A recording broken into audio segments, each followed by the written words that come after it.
Hi అండి, నేను మీ శ్యామ్లాని. ఇక్కడ చూశారు కదండి ఎన్ని శివలింగాలు. బాబా చూడడానికి చాలా బాగుందండి. ఇంత మంచి ప్లేసు మనకు దగ్గరలో ఉంచుకొని కూడా ఎలా మిస్ అయ్యానో నాకే అర్థం కావట్లేదండి. నిజంగా చాలా చాలా మిస్ అయ్యాను.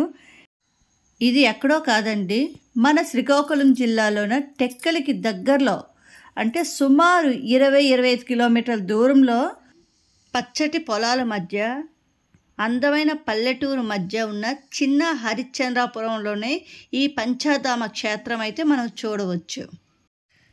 ఇక్కడ ప్రతి శుక్రవారం కుంకుమ పూజలు జరుగుతాయి.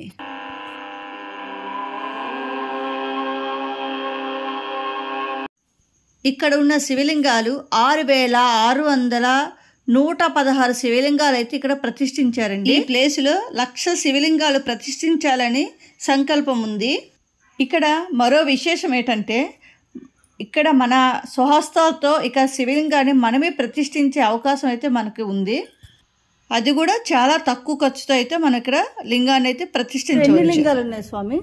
లింగాలు 6116. ఎన్ని మొత్తం పెడతారు స్వామి? ఇవన్నీ 1,00,000 లింగాలు పట్టడానికి అనుకుంటున్నారు.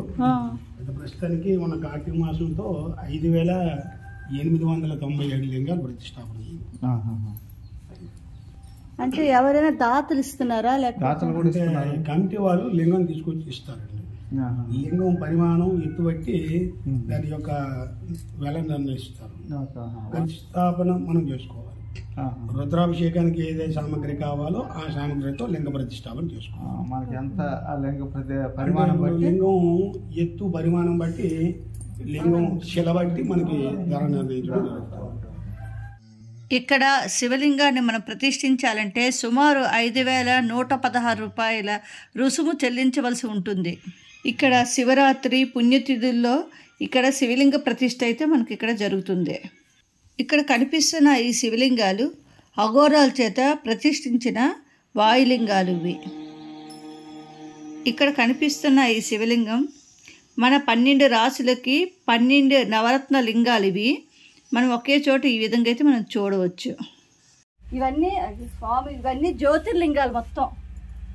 మనం ఎన్ని జ్యోతిర్లింగాలు ఉన్నారో అవన్నీ ఒకే చోట అయితే మనం ఇక్కడ చూడవచ్చు. జ్యోతిర్లింగాలన్నీ ఈ చుట్టుప్రక్కల ప్లేసులన్నీ ఇప్పుడిప్పుడే డెవలప్ చెందుతుందండి. ఇంకా ఈ టెంపుల్లో ఇంకా విగ్రహ ప్రతిష్ఠ అయితే జరగలేదు. ఈ పంచాధామ క్షేత్రం మన శ్రీకాకుళంలో ఎన్నో ప్రముఖ దేవాలయాల్లో ఇది ఒకటిగా ఫ్యూచర్లో గొప్ప ప్రఖ్యాత పుణ్యక్షేత్రంగా విరాజిల్లుతుంది.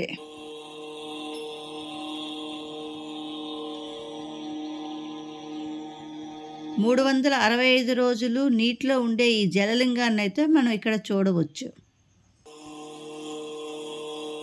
చూసారు కదండి నా వీడియోని. నా వీడియో కనుక నచ్చితే లైక్ చేయండి, షేర్ చేయండి, సబ్స్క్రైబ్ చేయడం మాత్రం మర్చిపోకండి.